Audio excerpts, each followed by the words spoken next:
Mwasibye mutabanje bwe basiba. Mu video eno ngenda kwongerako notification app gye nakoze mu video number 1. So kirabika eno nagiradde bwerabizi bw'onyiga ku pensa ino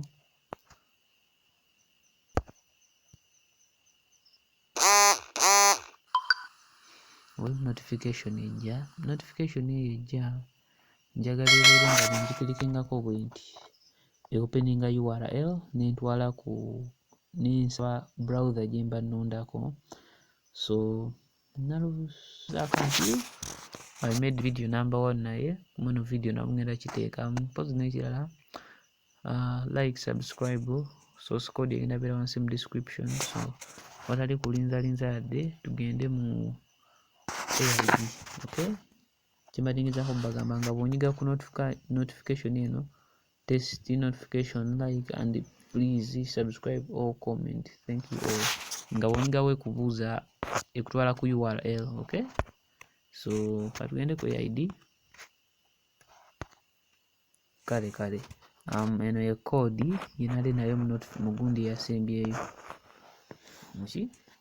mu episode yasembyeyo. So eno ye code era link eri wansi mu description gyosobola okudownloadinga code eno. Nina video nyingi nnyo ng'egyosobola okukola mu Android app eriyo. So make sure of subscribing ngezeko okufollowinga along, tetulina kuleka oba wakatwegattako leero. Kati wano wansi waliwo string ID wano wansi weeri wenoteka intent ejja okunziriza okukola ki okuopeninga URL. So anyigawo just bunyizika backspace ngemuko wano katono.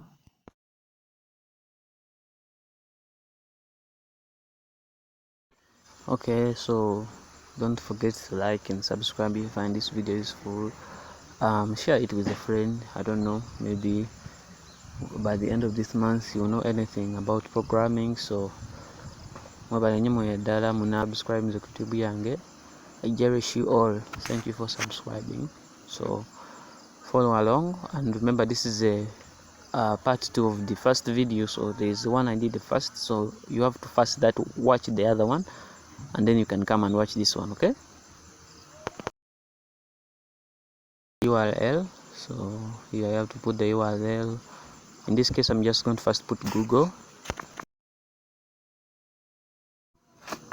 put the HTTPS or HTTP for Google, otherwise it won't work. So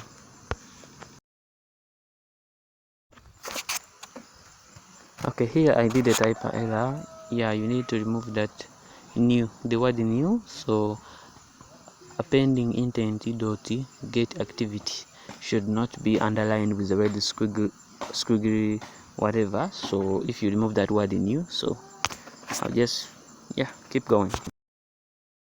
As I said, I'll ignore the error as of now and keep going on with my code. So make sure you remove it right away. Okay, on my YouTube channel there's a video where I showed you how you can use GIF images. These are images that are in motion in Android Studio. By default you can't use them, but if you think that's something you should go for, then please like, subscribe.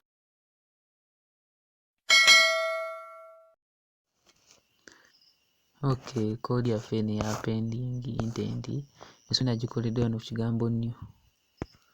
Kigambo new kino kyali tekiriwo, so all I have to do kusangulawo kigambo kino. Naffe obaoliawo abandi badde bakugu mu Android projects nabo bafairinga. So sawa ya kunyiga run.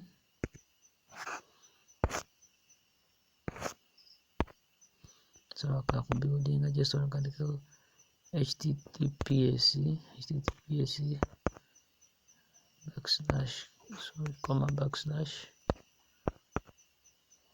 like so, then I'll need Android app yange. A few moments later. Okay, Android project yange code erabika ng'ewedde. So jukiramu eno episode nakola ku notifications, so whereby nga notification eyo bwejja nenginyigamu entwala ku website oba URL gye mba ntadde mu position eno. URL ena gye mba ntaddeawo. Kati in this case ntaddewo Google, ntaddewo URL ya Google wano gye ntaddewo. Of course ninayo ne local HTML gye njagala okugezesa eri local. So step esembayo ojja wansi wano mu notification builder. Notification builder yeno wano eno. So notekamu eno appending intent. So ina kunyiga NB yena wadde in short as for notification builder.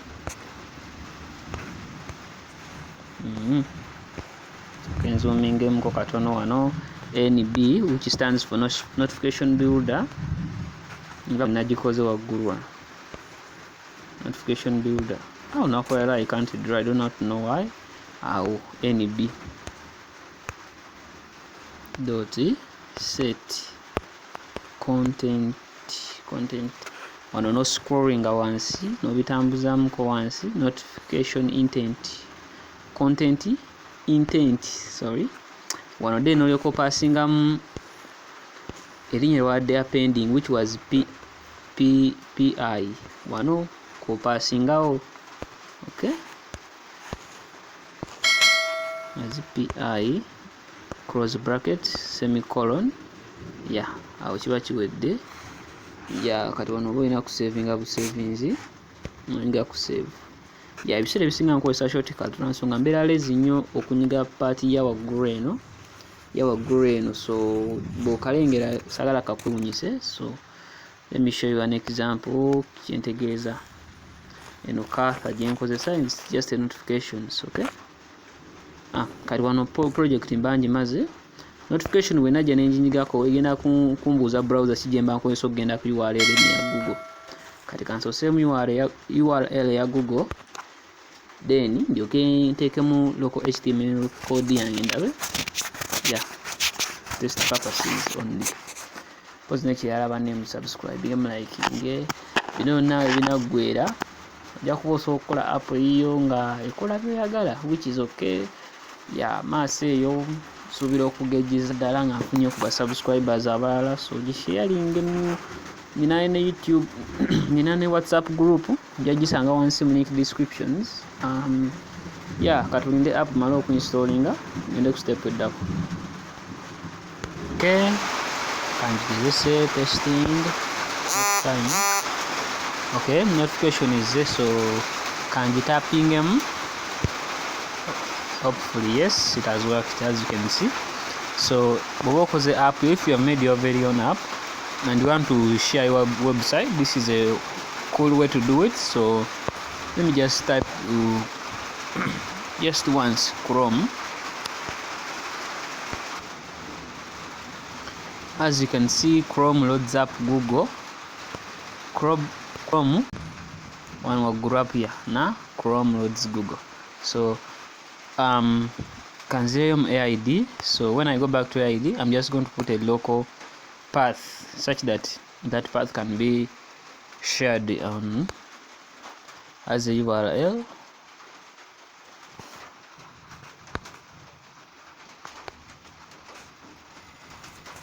This was the link Chrome loaded up, the one for Google. Let me change it to my local host. There's an HTML in my files, so I want Chrome to load that HTML file. I don't know how this code will be useful to you guys, but to me, I'm just testing now. This is it. Internal storage, blah blah blah, dash dash dash, so on. It starts with the backslash, then kind of backslash, then need okay sembio HTML. So malo jigira kanyige ku run. So kino mbadde sikigezesangako. So no gwemundi ogusoose, and I'll just put and come back when the app has finished building. It's a URL, so let me go back and add the HTTPS. Hopefully bijja kukola ku mulundi guno. So the HTTPS, now I'm back. Let's see if it works. Please like, subscribe, and everything.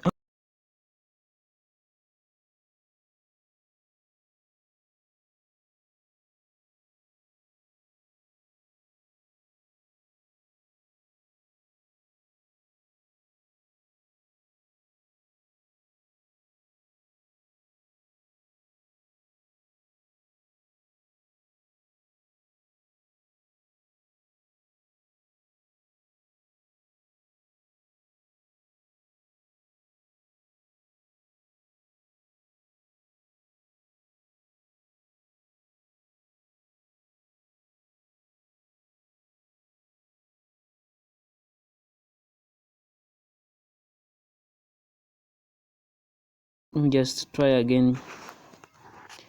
Try Chrome again. Okay, Chrome has finally opened up, and I'm waiting for it to load. Yes, it has loaded the URL, but will it show the HTML file? Yes, Chrome as well does not show the HTML file. Let me first see. Yep, I think that's all I had for you, Vanange. Thank you for watching this video. If you really like it, give me a thumbs up, and I will see you in the next video. Peace out.